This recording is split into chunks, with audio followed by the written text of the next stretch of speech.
InnovaBuzz podcast, helping smart businesses be even more innovative.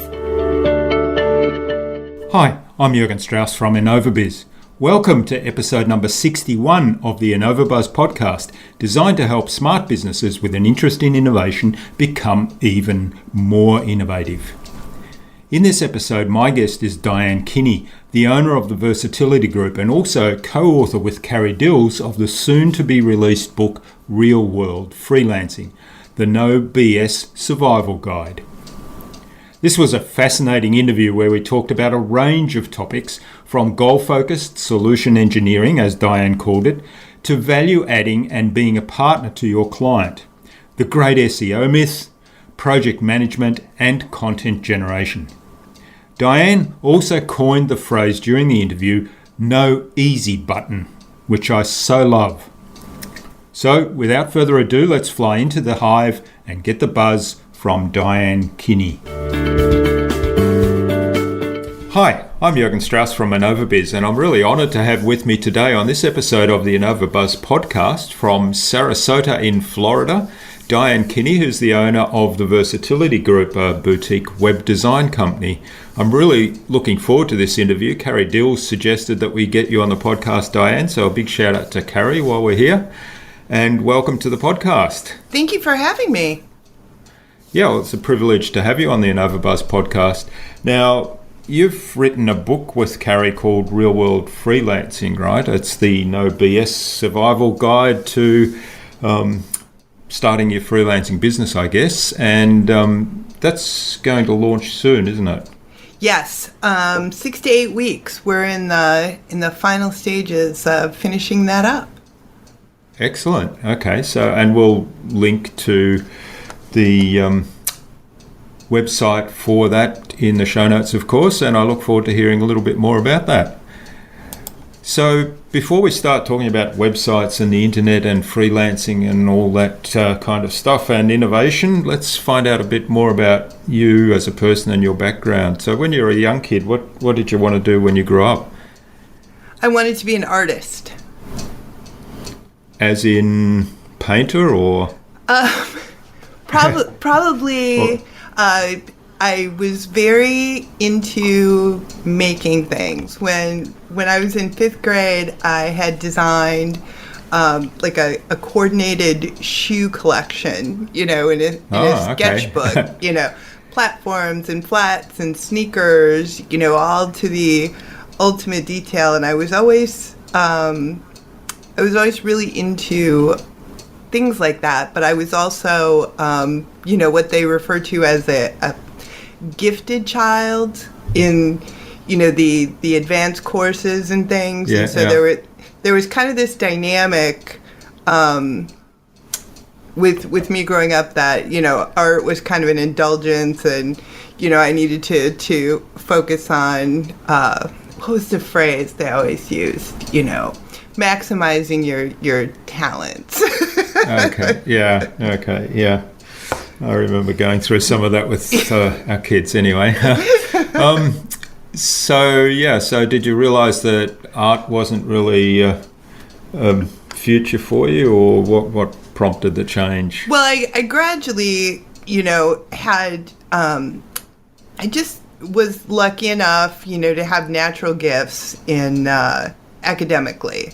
And so I was very strong academically, and I was really encouraged parentally and at school to pursue either pre-med, pre-engineering, something along those lines. So I actually entered college as pre-med. I didn't stay that way, though. Yeah. So how long did it take for you to decide it wasn't for you? It took until about that second dissection in biology, and I was like, no way.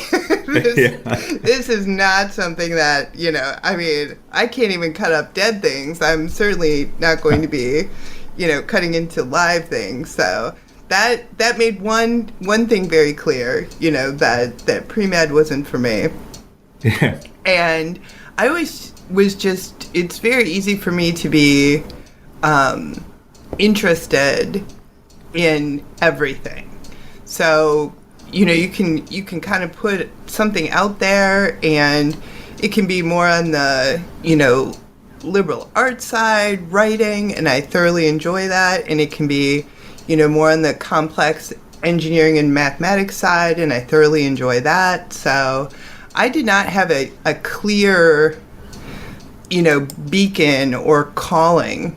I think I had several different majors during my college career and ended up graduating with a degree in liberal arts, which is really the, giant catch-all when you can't decide what you want to be when you grow up. Okay. So you finally did, though, have an arts degree. So you were sort of an artist. Yes, exactly. And then I had always been, I worked a lot. Like, even as a little kid, like 11 years old, I had a paper route, and, I was a prolific babysitter and had jobs through high school. So I had this idea already while I was in college that instead of, working at fast food or another low-paying job, maybe I could get more of a part-time corporate job that would pay more, and that's what I did. And so I had a part-time data entry job in the insurance industry, and then that kind of led me to, I spent the first 10 or 12 years, I think, of my career in progressive roles in the insurance industry. Okay, so is that when you discovered the internet then, with the data entry stuff? Yeah, I started working in, with computers before there was an internet, showing my age to the maximum, and had a strong affinity for that. We did a lot of things on mainframe computers from a work standpoint, and you could do a lot of scripting. You're really on your own in those days in terms of if you wanted any kind of efficiency or to do things creatively, you really needed to learn to do those things on your own. And so I did a lot of that, and it was really fun. Really making things happen was something that I enjoyed. The concept of figuring out how to do something efficiently, like a mail merge when you had to do it without a tool, with code, or how to create simple databases. I worked at an insurance company early in my career in the claims department, and the entire structure was managed by this giant black binder with white pages in, and my boss would take a bottle of whiteout and carefully white out the status, of a claim, like new, and she would white that out, and then she would very carefully write in active. And then she'd go down to the next one and she'd white it out, and then she'd write pending. And I said, there's a really cool way we could do this, and you wouldn't have to do that. And so those are the kind of things that always interested me as a recurring theme, was just, could we innovate a little bit? Could we move forward? Could we make things more efficient? And that's really been the theme, I guess, that's crossed everything I've done career-wise. And of course that got kind of larger and larger and started to move, beyond the scope of whiteout sheets. Yeah, that's right. Yeah. Well, I won't tell you about my first computing experience, because that will really let out my age in a big way. But I do remember using a typewriter and whiteout to write reports. So, but yeah, the idea of moving a claim from, received to active to pending, whatever other stages there are, and just thinking about using something like Trello and moving it across the columns. Yeah, we've come a long way in a relatively short period of time. That's right, yeah.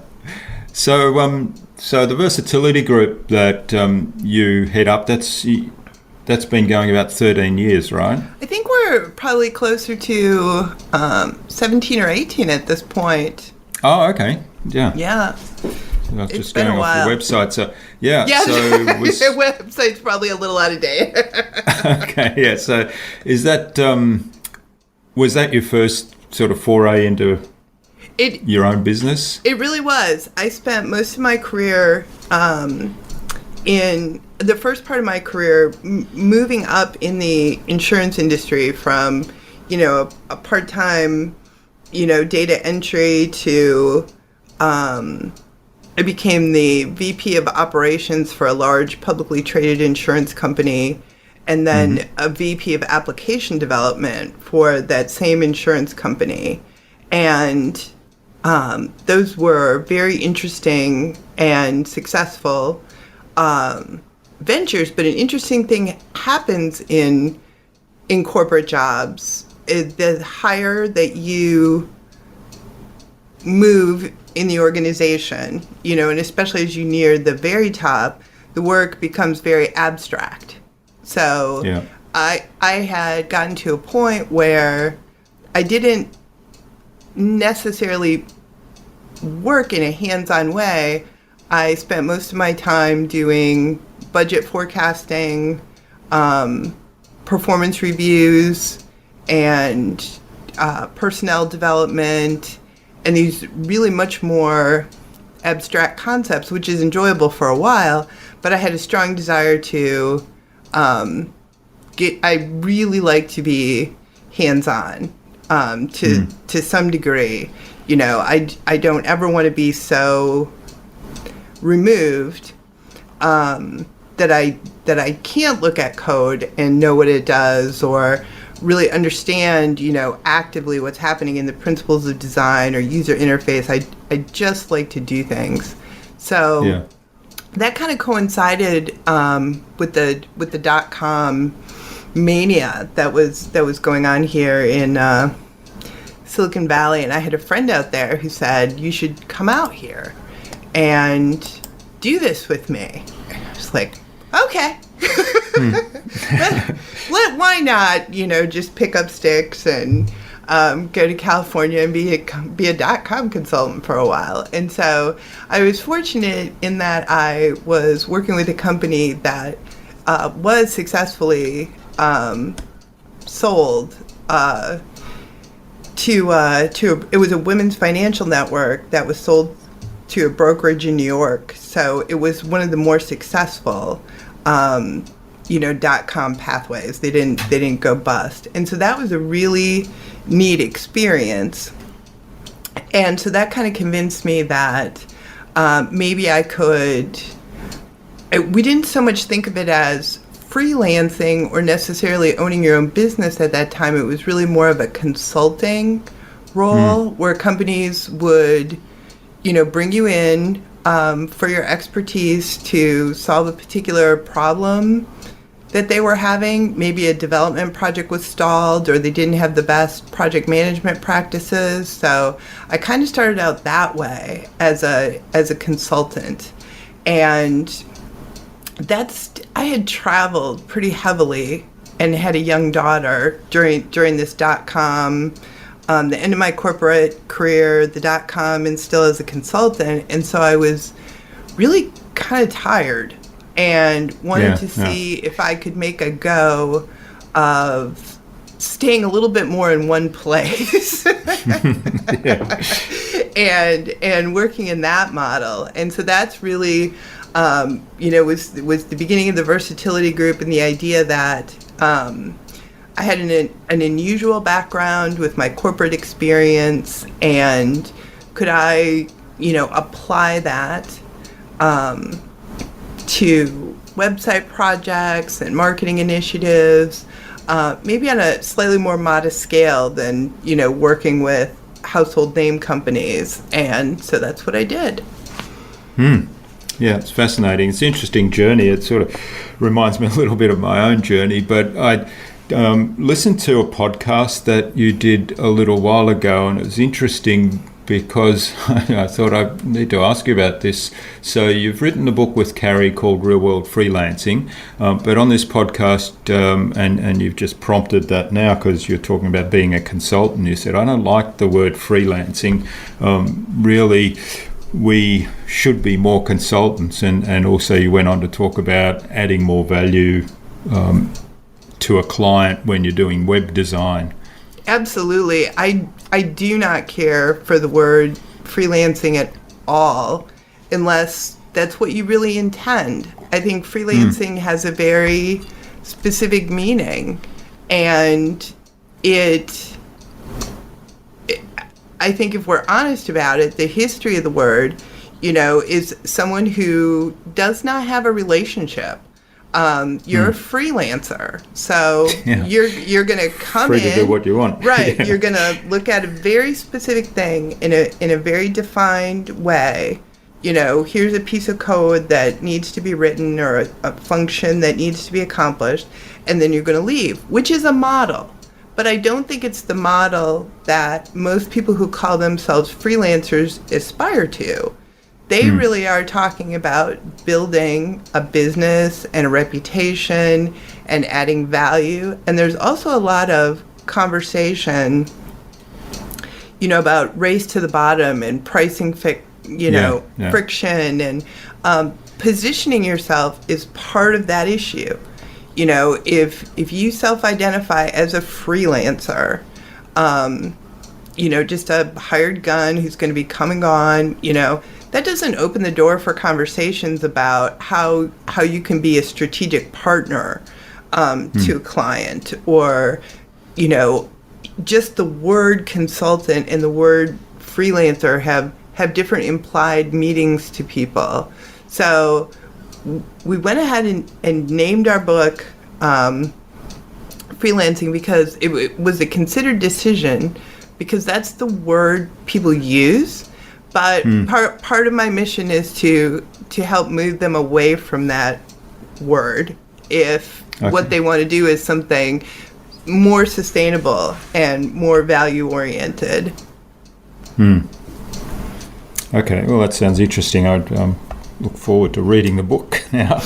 It's so a couple of other things you said on that particular podcast. I thought they were really good advice, and I'd certainly like to explore that some more in terms of being that partner to the client and being a consultant. So rather than just building a website for them, the website might be at the core of, let's say it's a digital marketing kind of focus, then the website's at the core of that. But, and you probably might tell us a little bit more about how you work at the Versatility Group and what you do. But my recollection was you're talking about immersing yourself in the business of the client, really understanding it, and then really it being more a strategic consulting project as opposed to build a website or Absolutely. grow my mailing list or whatever it might be. I think every project, every project that I get involved in, the initial conversation is around goals. And the project could be fairly specific and defined. I've done a lot of diverse things, like signage, a complete interpretive signage plan for a botanical garden, for example. Nothing digital, nothing, Okay, yeah. So I think of these projects as, what's the goal? So every project has a goal, and I think or multiple goals. And a website, for example, is a solution. A brochure is a solution. All the email marketing is a solution. But before you get to a solution, you should have goals, and you should have an understanding of what I think of as a problem, and not a problem in a negative sense, but what are we trying to change? What are we trying to shift? Are we trying to grow awareness? Are we trying to sell something? Are we trying to improve communication or an experience? So it's been really great for me in terms of a career path to be able to work in all of these different areas of what I consider marketing, that in print media, digital media, signage, experiences, different things, because I feel like they all, for me at least, have common threads. We're trying to identify some type of path, and then we want to move down that path. Whether that's growing revenues or maybe it's reducing expenses. You don't hear this talked about much, but a huge opportunity for businesses is efficiency and reduction of expenses. So, if your online tools, for example, can help with that, which in many businesses they can, or we've done projects where we've made stronger integrations between the website and the internal processes that you don't see. So, data's coming in and it's going, into internal systems that are doing pre-quoting and pre-estimating and doing, work that was done manually, letting staff and resources focus more perhaps on sales or on closing, than a lot of administrative and clerical work. So that's the space that I enjoy, where we're, moving a needle in some way, and getting a measurable result. And it almost doesn't matter, what vertical that's in or, what form it takes. It's really solution kind of engineering that I enjoy. Yeah, I love that. I like the term too, solution engineering, because what I like to do is get the client into the mindset of what's the end goal look like? Let's start with the end in mind. So what's it going to be when it's done, and then work backwards. So which is essentially what you're talking about there, and looking at what's the solution to the problem, or what's the success picture going to look like, and then then we figure out the strategy and the tools to get there. And also, I like what you said, that it's essentially a process. There's so many commonalities, so it can be applied across the board. It doesn't matter what vertical. Yeah, it's been a really interesting process to watch, of course, because I can remember when there was no internet. So, yeah. Right? And so then we went through the first phase where there were these newfangled things called websites, and nobody really knew why they needed one. But they needed one. They wanted one. They needed one. Yeah. Everybody has one, so I need one. So then everybody got a website, right? Pretty much. There was definitely a point in time where, this business shifted from, mostly building new websites to now that's pretty uncommon unless it's a new business or a new venture. But most established businesses, have some online presence. So it changed the conversation from, let me talk to you about this new idea of online, to how do we make your online presence effective? And I think that's still the topic now. I don't think most people have really, there's a lot of shift, but I don't think the concept of like goal-driven design or conversion, pathing and things like that are necessarily well understood by business, which makes sense because that's not their primary business. But I think we as, consultants and professionals can play a big role in helping frame those conversations. When a visitor comes to your website, what potential outcomes do you want to see happen? When you think about those outcomes, what are the steps? Let's break that down into steps. Like, what kind of steps do you see making that happen? How can you put together content and pathways to make that happen perhaps more effectively than just doing the exact same website that everybody else has? Yeah, that's right.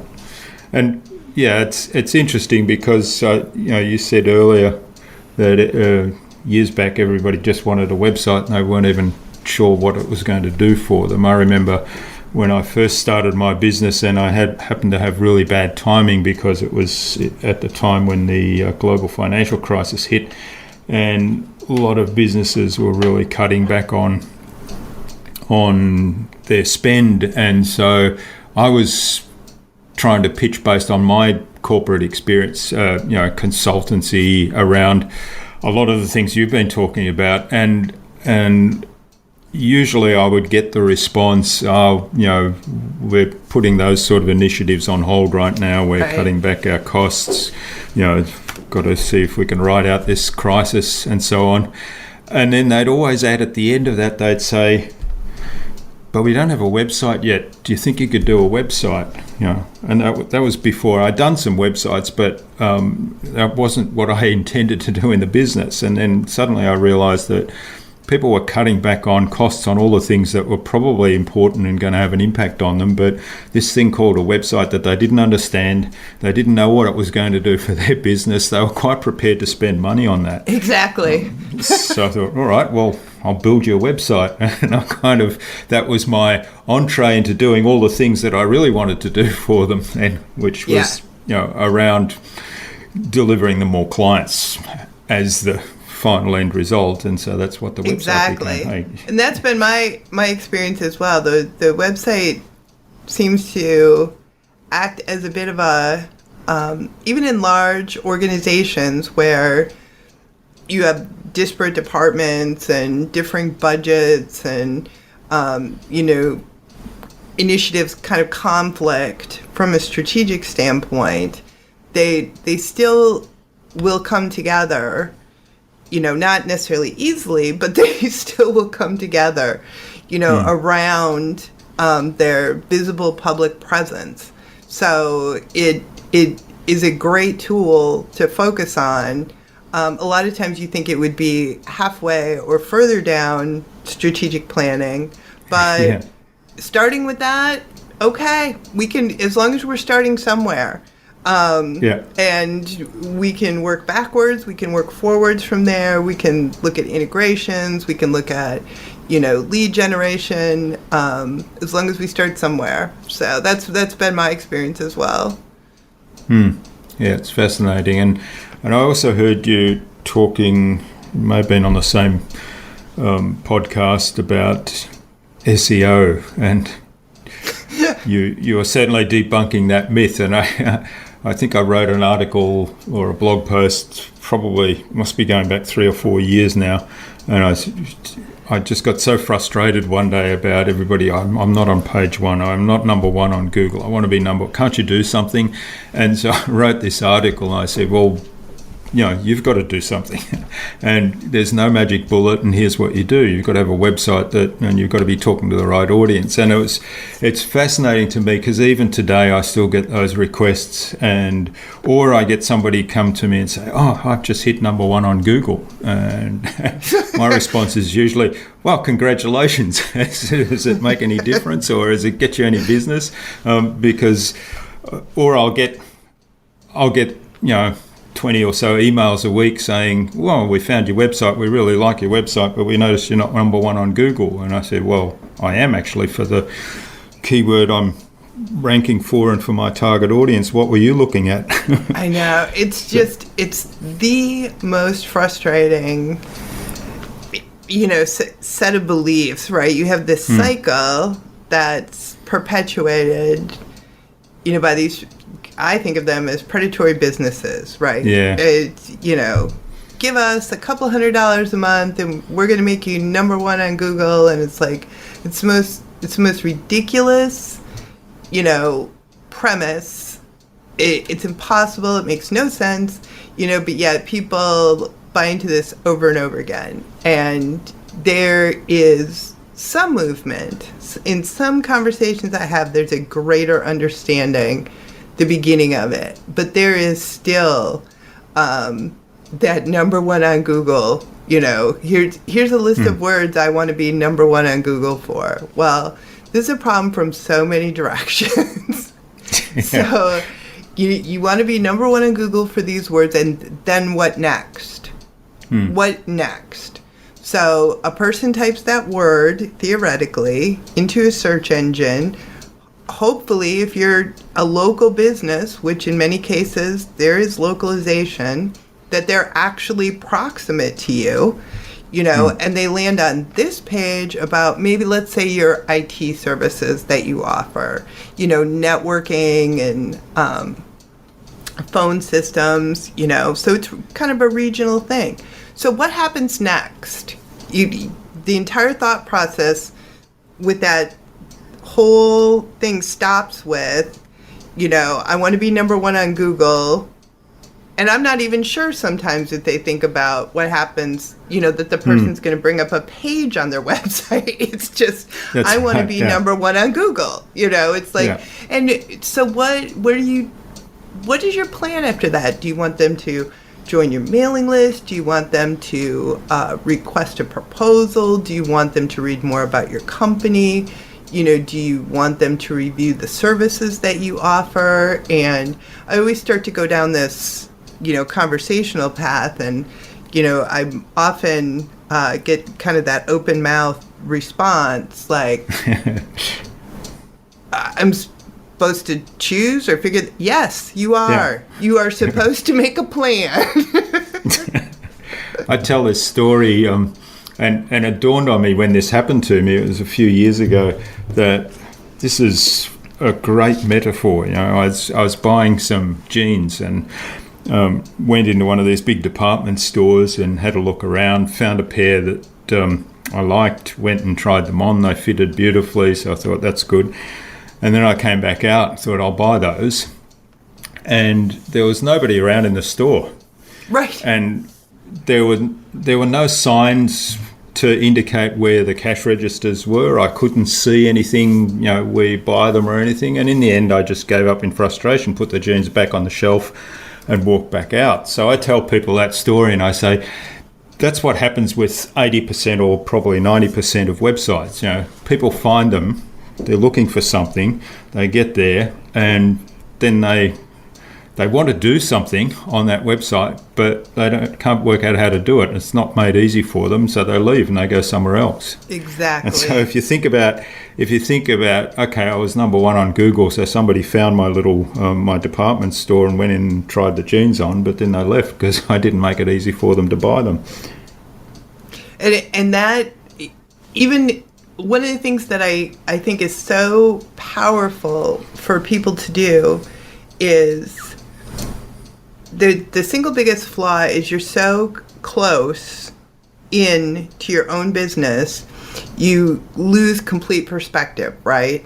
You believe that you have this deep knowledge, like let's say it's an e-commerce store. You have a deep knowledge of your own product line. You know what you sell. You know what your shipping policies are. You know what your refund policy is. You know all these things. And you know them so deeply and so clearly that you can't even envision not knowing them. So you have to find a way, with the help of a consultant or somebody that has an outside perspective. I had a really interesting conversation with a sign company a few years ago. I was working on a project that involved purchasing a lot of different signage. And in the signage industry, you have different substrates, different materials, different installations. It's complicated. And it's not even just a matter of how much does the sign cost, but there's layers of is this legible in certain conditions? Like, is it a lit sign? Is it a monument sign? Is it electrical hookup? All kinds of stuff, right? So I'm talking to the sign company that I'm using because I have to call them all the time and ask them questions. And I said, wouldn't it be interesting if your website provided a little more guidance for me so that when I know I want this type of sign, not that I would even necessarily buy it online, but to educate me that the best sign for this corner for a semi-permanent installation, where there's kind of wind conditions, is probably one of these 4 types. Here are things you should look at, But I've not to this day encountered a sign company website that did anything like that. They list, their product offerings, if you're lucky, in jargon, in the inside industry words that don't necessarily translate to non-sign people. That's right. They don't give you any clues, what you may be looking for. And I know people think that there maybe is potential benefit of making people call you, but there's really not,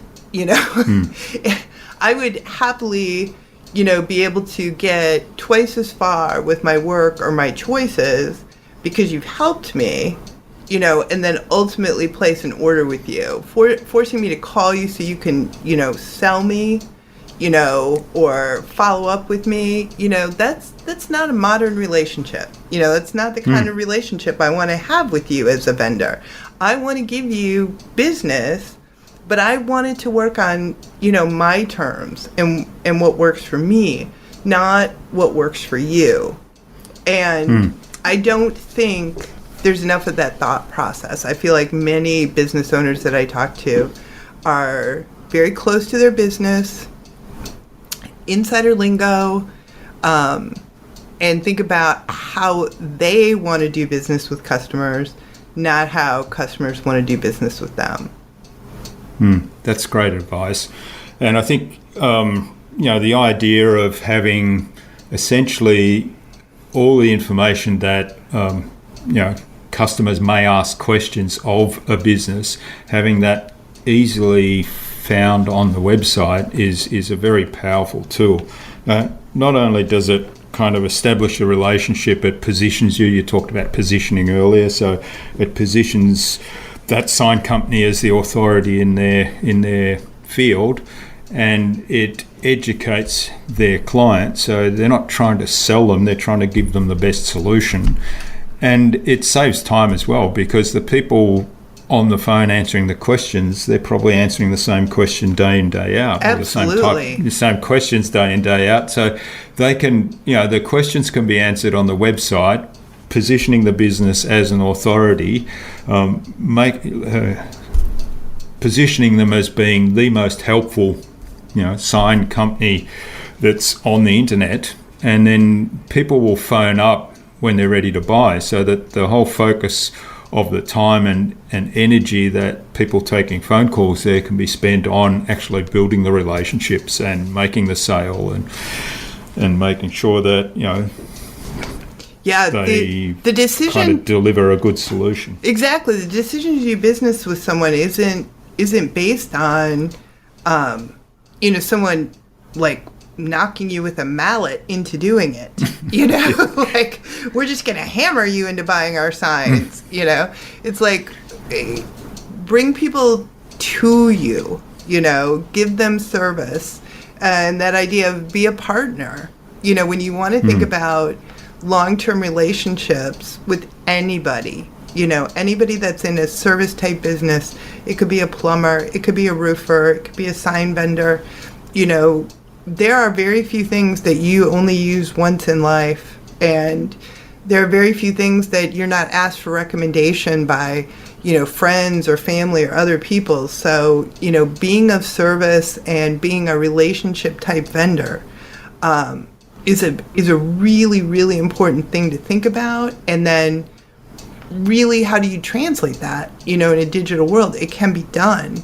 But I don't think it's, being number one on Google or it's just not it. Yeah.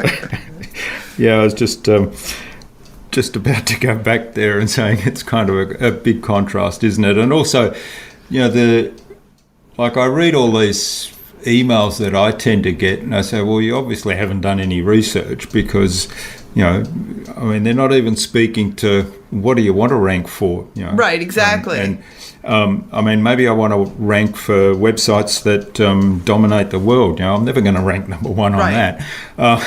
So, they're making a kind of it's just a promise straight out there. It's ridiculous. And then, for those people that genuinely believe, okay, it's important to get to number one, well, have you thought about the audience that you want to reach? Because, what happens if you get to number one for, clown suits? Does that sell you more signs? Right, exactly. And it's, the concept, it's like there's no easy button, like we learned that a long time ago, right? There's a certain amount of work involved with anything that's actually successful. When somebody comes to you, if they came to you in another format, right, and said, I can double your investment overnight, or I can do this, or I can do that, you would immediately say, this doesn't sound likely. Yeah, if it's too good to be true.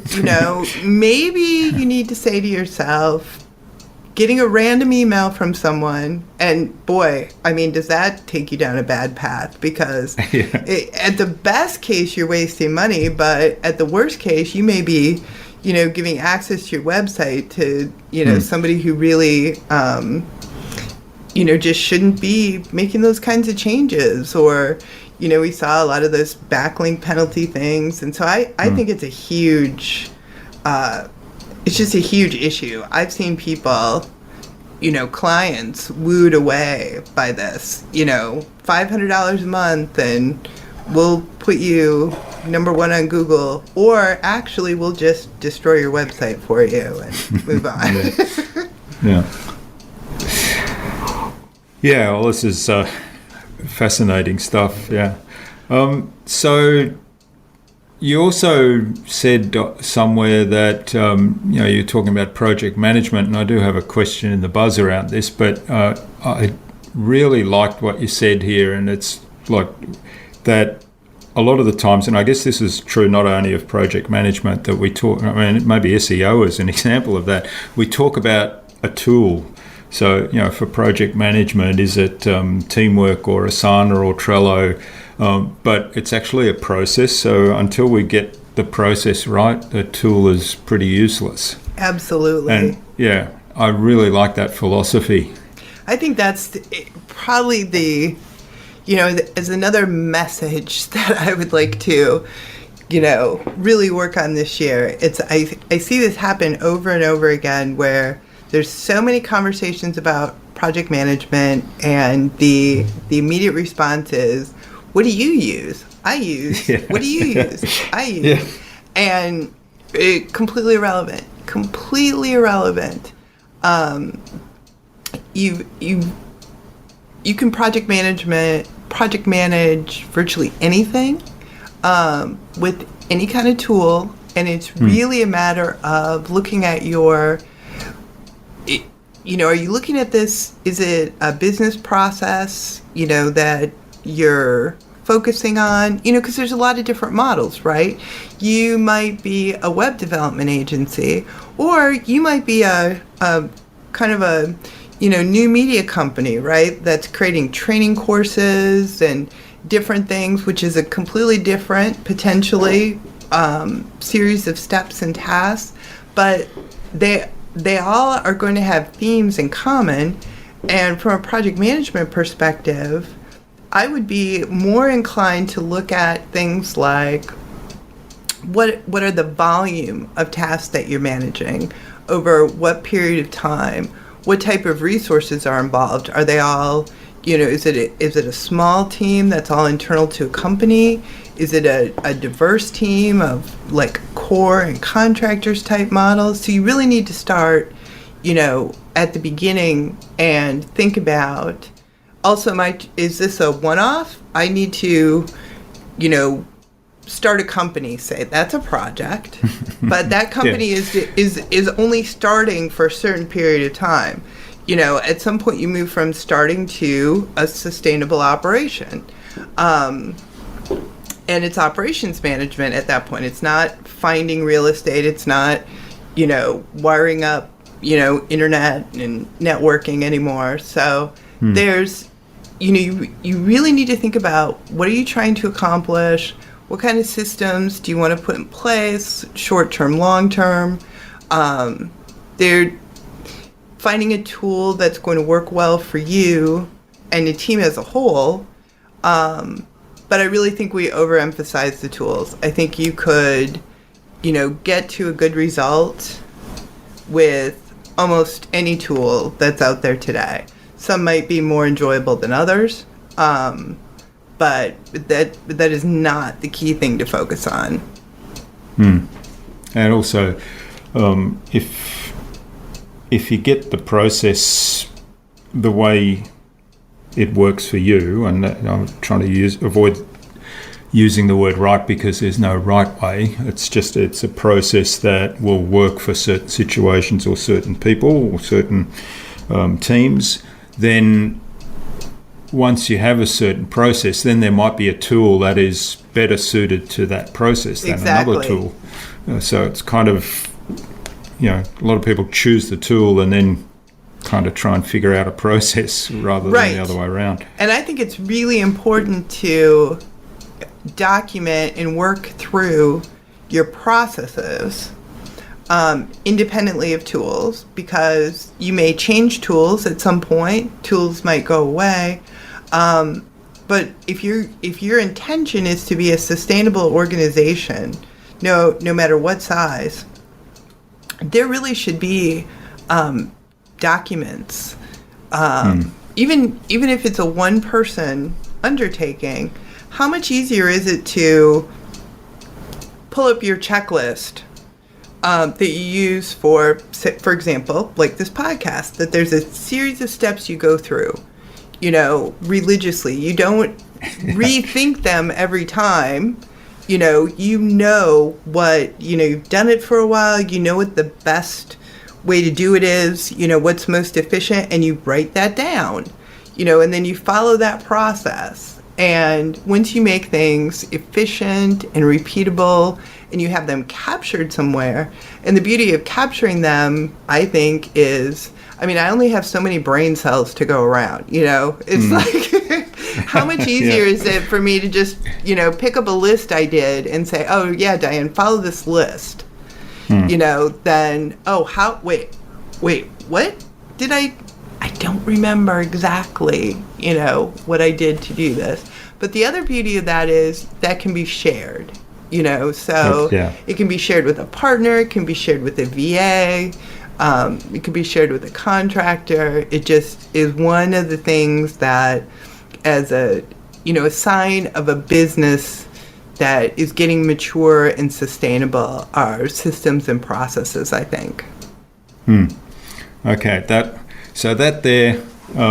little recommendation there was worth just listening to this entire podcast on its own. So thank you for doing that. That's excellent. And I do have a very well documented process for the podcast, as well as some other things. We're still working on a few, but yeah, you're right.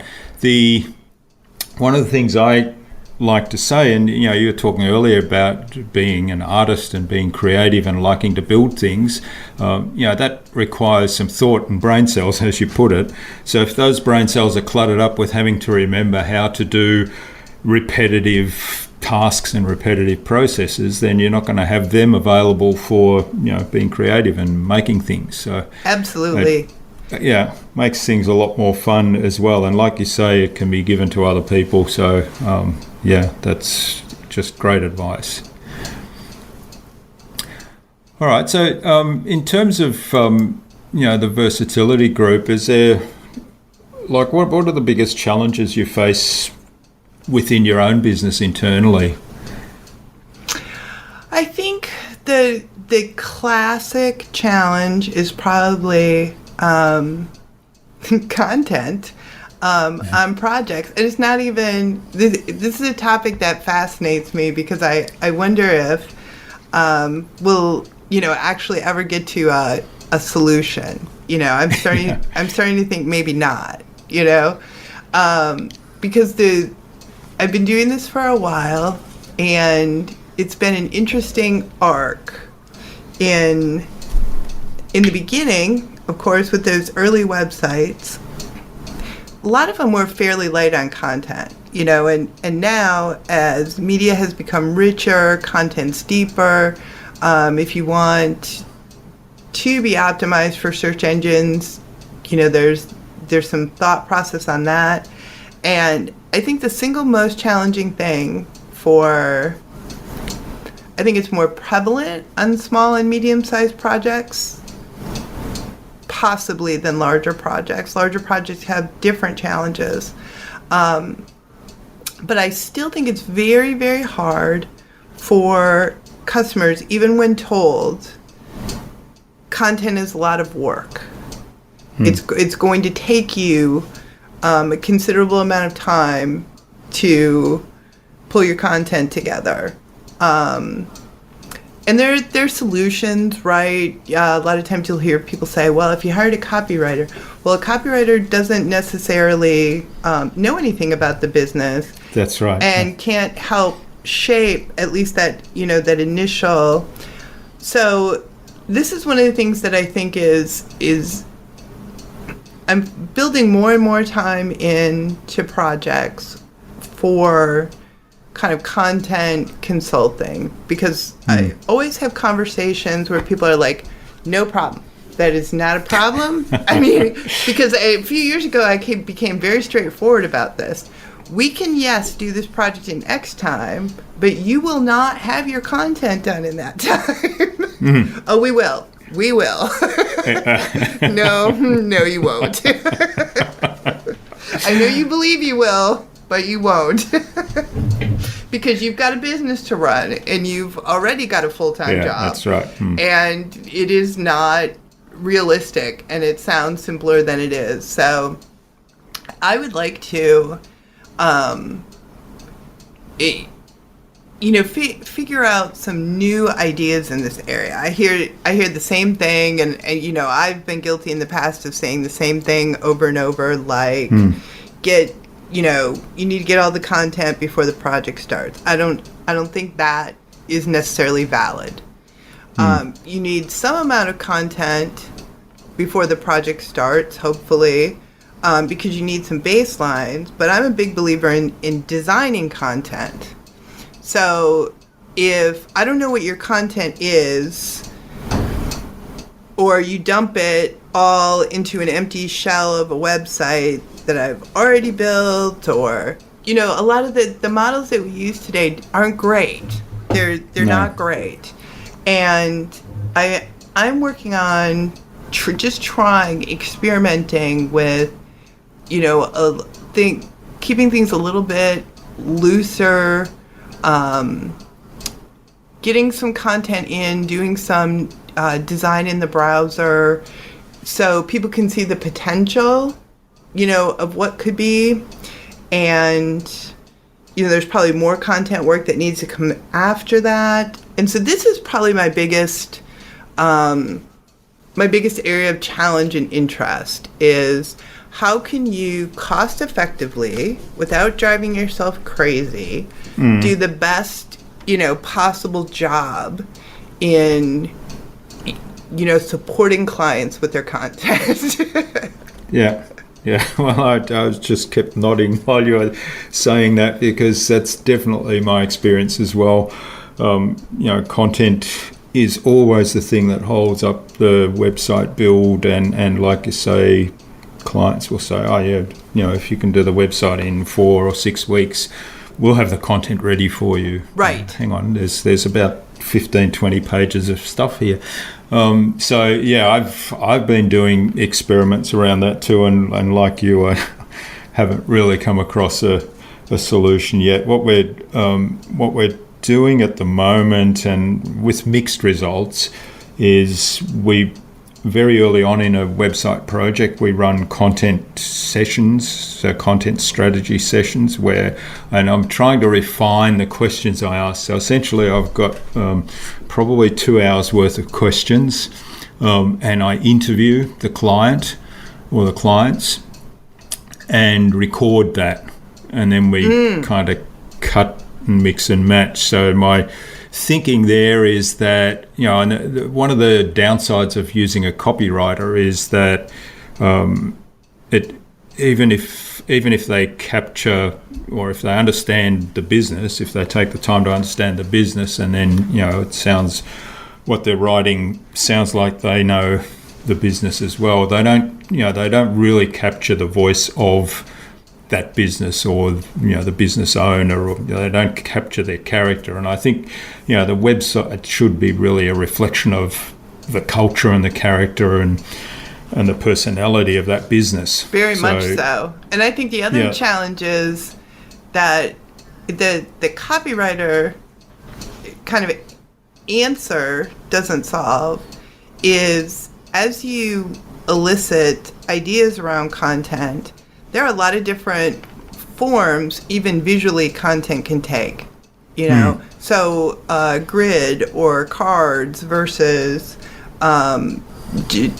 text on a page versus lists or different things. So one of the challenges I find interesting is, even if they have something today, right, once you really have a conversation with them, maybe there's a library of specialized white papers that's part of this organization, and they've just been PDF links on the website. We have to take a step back and think about, is that really what we should be doing with this? Is that the best way to surface this content? Is that findable, discoverable? Does it tell people enough about what it's about? So, and that's just like one small example potentially. So that's right. Yeah. I think that is the big, when you kind of are in this situation where people are investing money with you to give them the best possible product. At least that's really important to me. For whatever that project is, I'd like to do the best job for them possible. And so far, there isn't a process around content and all those questions and kind of the iterative nature of it that lets you quickly and cost effectively, do great content work. And I don't think clients really focus that much on great content work because they don't know what the potential is. Yeah. So their question is, can you have a new website for us in 6 weeks? And yes, conceptually, maybe, if you can get your content together.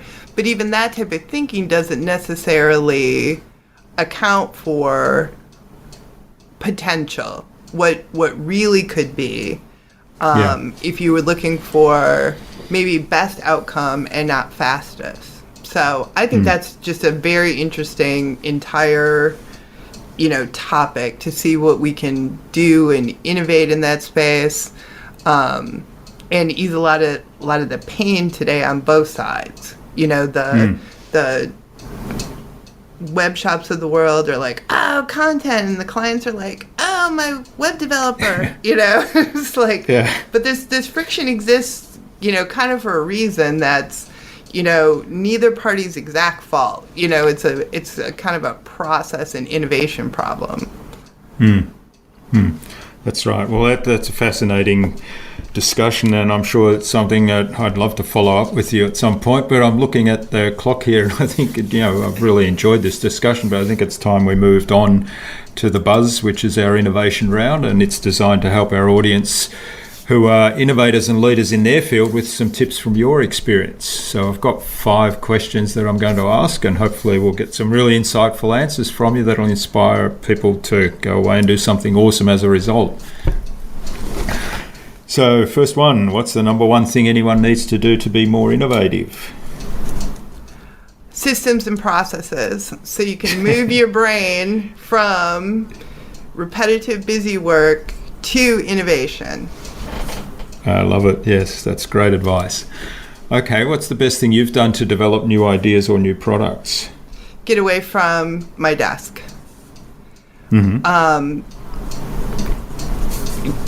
Shower, walk, sit by the lake, The best ideas come to you when you're not seeking them.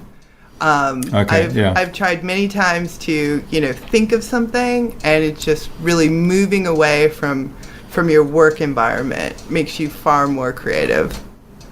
So giving yourself space, if you like. Definitely. All right, now here's a tool question. What's your favourite tool or system for improving productivity and allowing you to be more innovative? Probably my phone. In the last, I have a larger phone now, and I can do so much on my phone. I can dictate right into Google Docs. I can use project management tools. I can do a lot of that work that's necessary, but not super valuable, and just kind of knock it out, in between different things. And I think that has been one of the really, really cool things for me in the last couple of years. Yeah, that's great advice. And actually, that reminds me, I discovered this app for Android, which is a dictation app. That's the accuracy of that is absolutely fabulous. And I can do it because I speak German as well, so I can switch languages on that, and it's about 99% accurate in both languages. So I've started using the phone more and more, like you say, as a tool to do some of these things that normally I'd get back on the computer on the keyboard for. Exactly. I found that, I don't know exactly why, but when I dictate into a Google Doc, if you install Google Docs on your phone and use the microphone, it's just very straightforward dictation, and it's really, really accurate. And I don't know why it's more accurate than other things I've tried, because I've tried a lot of different things, but it's very accurate. And I've done a fair amount of that with the book, where I could just, kind of talk to my phone and then go back and work on that text and work on that copy later, which is very helpful. Okay, so phone as a favourite tool, that's great. What's the best way to keep a project or a client on track? Keep yourself on track. I think I really believe that it really starts with you. We have a little bit of a culture where sometimes there's some abdication of personal responsibility. Like the project is off track. Well, a project's not alive, Yeah. And the client's not in charge. So if things are off track, it honestly is because you let them get off track. And I know that sounds kind of harsh, but it's really the truth. And you've got to hold yourself accountable for how you do things. And so really for me, if something goes off track, which things do all the time,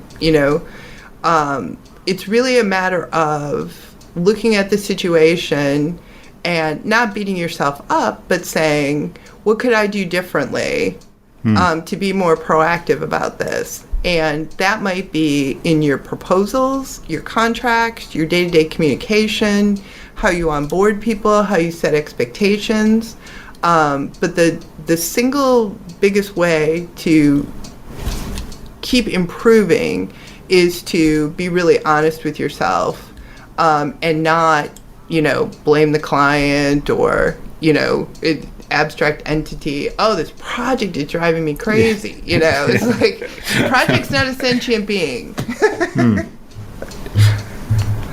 Yeah, that's great advice. So, so there's a chap here on the speaking circuit in Australia who I follow. His name's Tom O'Toole, and he says, whenever there's a problem in my business, all I have to do is look in the mirror. Exactly. So great advice. So finally, what's the number one thing anyone can do to differentiate themselves? Find a way to add value.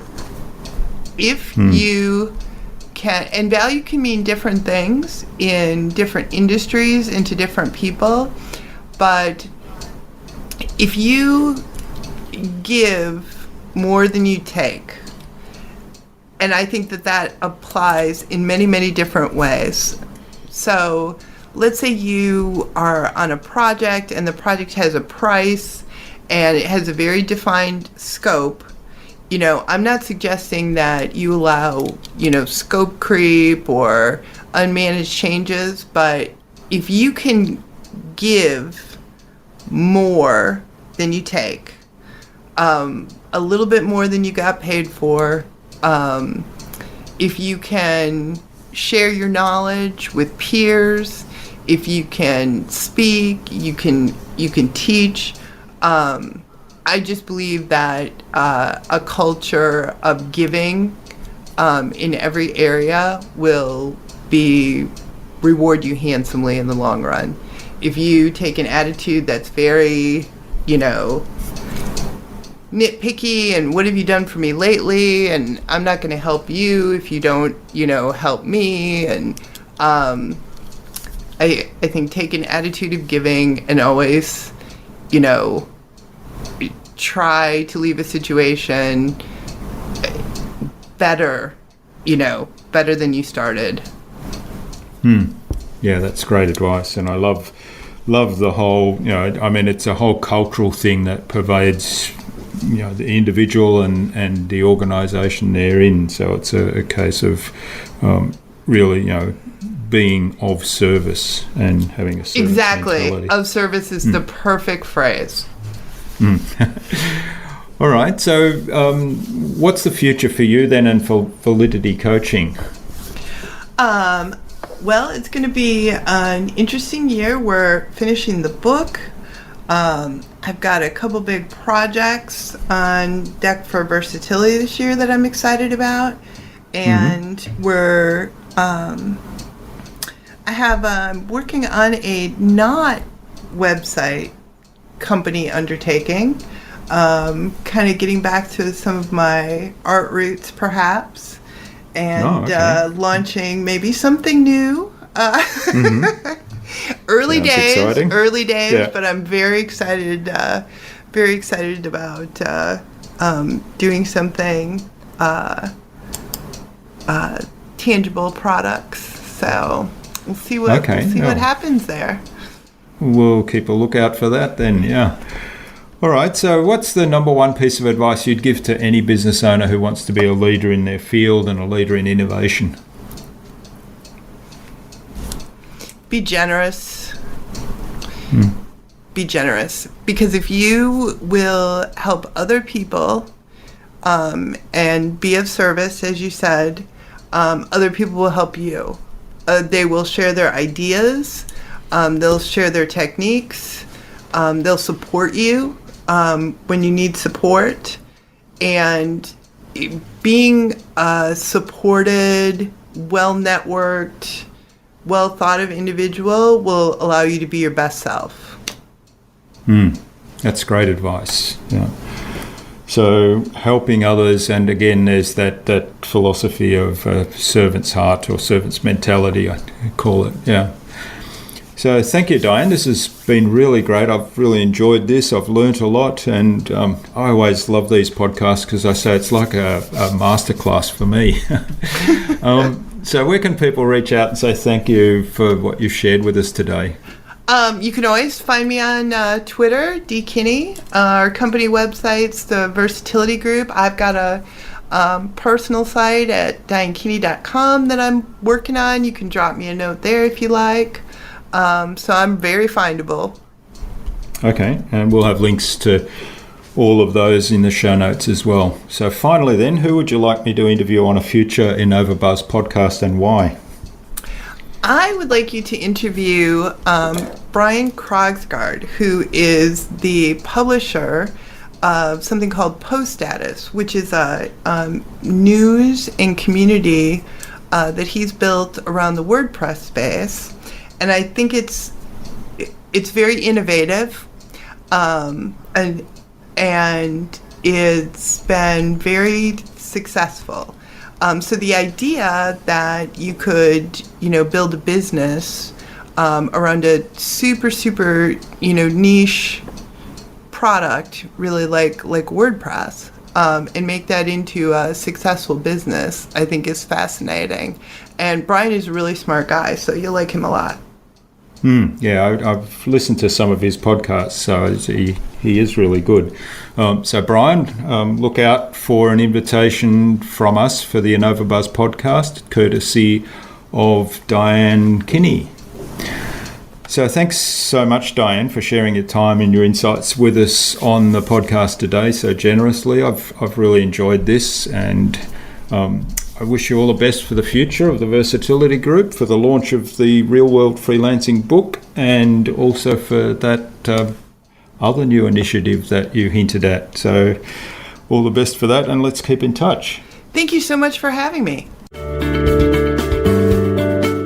Well, I hope you enjoyed meeting Diane as much as I enjoyed this interview with her, and that you learned something new or have been reminded of something that you might have put on the not important pile.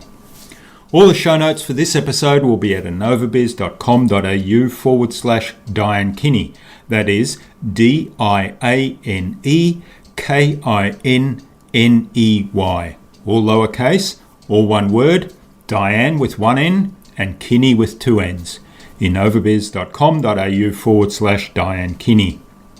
Diane suggested I interview Brian Krogsgaard, who is the publisher of Post Status, on a future InnovaBuzz podcast. So Brian, keep an eye on your inbox for an invitation from me to the InnovaBuzz podcast, courtesy of Diane Kinney.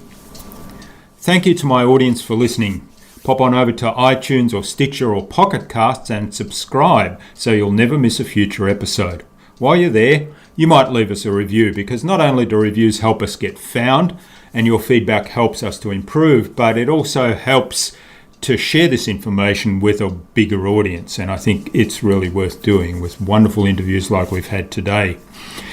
If there's anything you'd like us to cover or questions you want answered on a future InnovaBuzz podcast, please send them to us. Until next time, I'm Jürgen Strauss from InnovaBiz. Remember, if you don't innovate, you stagnate. So think big, be adventurous, and keep innovating.